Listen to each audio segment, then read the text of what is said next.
Branch po siya or limb po siya ng kahoy na kung saan na-exposed dahil po siya po ay na-cut into the lumber. O kumbaga yung sanga, naputol yung sanga. So yung pinutol mo yung sanga, anong tawag dun sa exposed part ng sanga na yon? Uy, di ba? Eto, magwit ako ng kahoy ha. Eto yung kahoy. Tapos dito may sanga, tapos pinutol mo dyan. Di ba may ganun dito, may marking dito? What do you call this part of the exposed part of the tree in which it is a result from cutting a branch on it? Is it letter A, check? Letter B, split?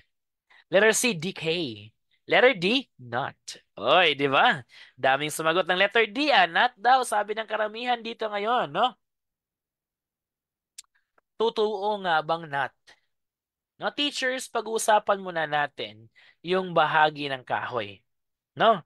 Actually, meron tayong three main parts of our tree. Alam niyo ba 'yon? No? Meron tayong three main parts of our tree. The first one, kung ito po yung lupa po natin, teachers ha, ito po yung root. No? Kung ang ating tree po teachers ay kung yung tree po natin teachers ay monocot, no? Or dicot, depende po 'yan sa inyo, no? The root will always serve as the foundation of the tree, anchoring to the soil. Tama? At aakyat po yung tree po natin teachers, and that is what do we call as our trunk. Again, the main body of our tree is what do we call as the trunk po natin. Now, at habang si trunk ng teachers, magkakaroon siya ng pagkakahiwa-hiwalay. And eto pagkakahiwalay natin teachers this is what do we call as our crown. Di ba? Therefore, sa bahaging to mula po sa leaves hanggang sa branches, they are known as crown. Mula po dito, teachers, hanggang sa soil po natin dito is we'll call as trunk. At saka dito naman, teachers, that is the root po natin. Again, these are the three main parts or main components of the tree. Ito po yung crown that composed of the upper part of the tree. May mga leaves, may mga branches, may mga reproductive parts gaya ng flowers at saka fruits. Pag tinanong kayo which part of the tree the fruit belongs, nasa crown po yun sila lahat. Okay? Pag sinabi naman teachers na trunk, agoy, dito po nangyayari yung pagkakaroon ng energy transport. Mula po sa root to leaves, from leaves to root. No? Dumadaan po lahat kay trunk. Now, pag-aaralan natin on what are the different parts of the trunk. Ito po yung iba't ibang bahagi ng mga trunk po natin, teachers. Una, we have the bark, cambium, the sapwood, the heartwood, the pith, and the rings. Now, tinanong last time sa board exam, what is the centermost part of the tree? What is the central core of the tree? Anong tawag natin? Hindi po siya pitch, madam. No? Siya po ay, tinatawag natin itong pith. Again, the central core or the core of our tree, the trunk po natin is the pith. Yun po yung dun po may mga storage of energy and transport. No? Dun po yun. Pith po, hindi po pitch. Dito, di ba? Ito. A part of tree teachers na kung saan siya po yung tinaguri ang the outermost layer of our trunk. It is the outermost layer of our trunk dahil po siya po yung nagpro-protect po sa ating mga trunk po natin. It protects the trunk from being infested by the pests at saka mga environmental damages. Ang tawag natin doon? They are called the bark. Okay? Ano po yung responsible teachers na part ng ating tree that develops into a new bark? What part of our trunk that develops into a new bark? Sila po yung cambium. Again, si cambium po teachers, siya po yung responsible for developing new bark. Example, natatanggal yung old na bark. Si cambium na bahagi po ng ating kahoy ang siyang mag-produce ng new bark ulit. Okay? Now, alin naman doon dito yung transport of water and energy po from the roots? No? Sila po yung transport of water from the roots.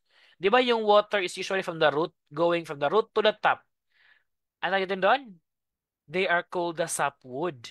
'Di ba last time we have discussed about the part of the plant na kung saan meron tinatawag na the what we call as the transport tissue of our plant, correct? 'Di ba? Ano yung dalawang transport tissue ng plant po natin? What are the two transport tissues of our plant? Very good, Ma'am Eileen. Sabi ni Ma'am Eileen, that is called xylem and the phloem. Tama. Now, si sapwood ngayon, is it a xylem or is it a phloem? No? Is sapwood a xylem or a phloem? Teacher, sapwood kasi, again, living part po siya ng plant or ng tree natin na kung saan responsible po siya, sir, ng transport of the water and nutrients upward to the roots or from the roots. Siya po tinatawag nating xylem. Sapwood is also known as xylem. Okay? Xylem po siya, teachers. Ah. Sunod, we have the heartwood po natin. No? Pag sinabi natin heartwood, teachers, it provides a structural support sa pith po natin dito ngayon. No? Again, the one that provides a structural support of our pith, siya po yung mga tinatawag nating mga heartwood po natin. Sana po ba yung mga rings? Do you know what are the rings for? Para saan po si rings? No, they serve as layers. No, they serve as layers from inner down to the outermost layer of our trunk po natin. Okay. Sir, meron tayong dalawang uri ng roots. Sa isang kahoy kasi teachers, kung bibiyakin, kung kukunin mo yan yung root part niya, meron tayong tinatawag na meron tayong tinatawag na stability roots at saka meron tayong tinatawag na feeder roots. Yung stability roots, teachers, these are roots na yung talagang kumukuha talaga or doon talaga namamahay sa pinakailalim ng lupa. They are called stability roots dahil po they provide structure and support for the tree na hindi dapat madaling matumba yung kahoy natin. Again, stability roots po yon. Now, may mga roots po, teachers, na mga maliliit hair-like structure, no? Kumbaga yung mga 1 inch in diameter, 1/2 inch in diameter, mga roots sa mga plants po natin, these are called feeder roots. Bakit po, sir, feeder roots po sila? Dahil po sila po ang responsible for transport or the absorption of water and nutrients mula po sa soil at through our xylem, ipinapataas nila yan to our leaves, branches of our trees. Nakuha po ba? Sila po yun, ha? So, ayun. The correct answer here is letter D, not po yun. No? Not po yun, teachers. Now, what do you call the space in between two branches of the tree? Ano yung tawag natin sa space in between two branches of the tree? If ito yung first branch, ito yung second branch, no? Ano yung tawag sa space in between dito? Ano yung space in between two branches of the tree? Split?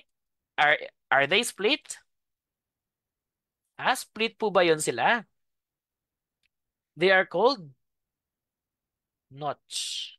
Oy, wag kayong tumawa. No? Notch yan. Yung mga tumawa dyan, ako, iba yung iniisip ninyo, ha? Notch po yung tawag natin doon, no? Split kasi, teachers, actually they are no, split is a part of the tree na kung saan nagkakaroon po dito ng pagkakabiyak. No, split po yung tawag natin doon. Pero the space in between two branches separating each part altogether is called notch. No? That's the notch of the part of our tree po natin. Therefore, the correct answer here is letter D, not po natin ito. Next. Eto po yun, di ba? Eto po yung mga splits na po natin. Ito po yung nut, eto po yung nut, eto po yung mga splits po natin ngayon. Okay? Ito po yung mga splits po natin. No? The not contain a splits. Ganon.